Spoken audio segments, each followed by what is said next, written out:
নমস্কার বন্ধুরা, Payel lifestyle page আর আমার ইউটিউব চ্যানেল অল ইন ওয়ানকে স্বাগত জানিয়ে আবার একটা নতুন ভিডিও উপহার দেবো বলে চলে এসেছি।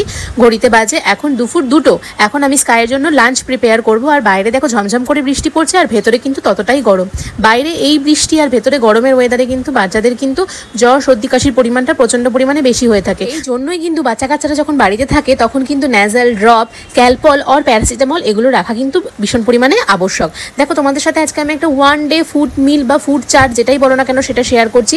মর্নিং ব্রেকফাস্ট ক্যাপচার করার মতো সময় বা সুযোগ আমার কাছে ছিল না, তাই লাঞ্চ থেকে শুরু করে একদম ডিনার পর্যন্ত স্কাই মহারাজকে কখন কখন কি টাইমে কোন কোন জিনিস খাইয়ে থাকি সেটা তোমাদের সাথে শেয়ার করছি।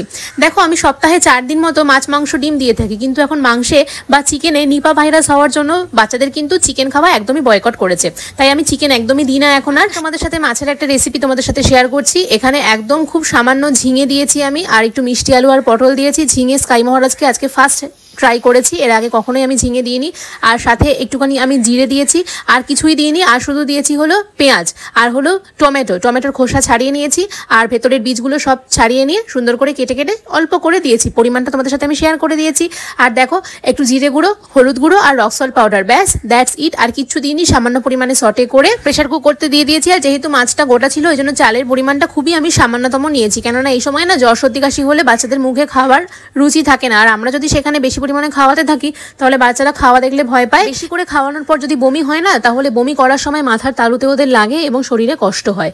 এখন আসছি ইভিনিং স্ন্যাক্সের দিকে। ইভিনিং স্ন্যাক্সটা সব সময় বাচ্চাদের একদম হালকা পাতলা রাখবে, because of that evening snacks আর রাতের মধ্যে কিন্তু বেশিক্ষণ গ্যাপ না থাকার জন্য অনেক বাচ্চারই ডাইজেস্ট হয় না, যার ফলে রাতের খাবার খেতে চায় না। তাই ইভিনিং স্ন্যাক্সে আমি বেশিরভাগ সময় এই মুড়ি গুঁড়োই দিয়ে থাকি এবং সাথে একটু মিষ্টির জন্য খেজুর দিয়ে থাকি। তোমরা অনেকেই জিজ্ঞাসা করো খেজুর কি প্রত্যেকদিন দেওয়া যায়? না, একদমই না। খেজুর থেকে কিন্তু ক্রিমি হয়, আর 1 বছরের বাচ্চাদের কিন্তু ক্রিমির ওষুধ সেভাবে না থাকায় হঠাৎ করে যদি ক্রিমি হয়ে যায় ওদের কিন্তু কষ্ট হয়। তাই জন্য খেজুর সপ্তাহে 2 কি 3 দিন এইভাবে আমি দিয়ে থাকি। আর স্কাইকে আমি নুন দিই কিনা? হ্যাঁ, স্কাইকে আমি নুন দিয়ে থাকি। টাটার রক সল্ট পাউডার ইউজ করছি।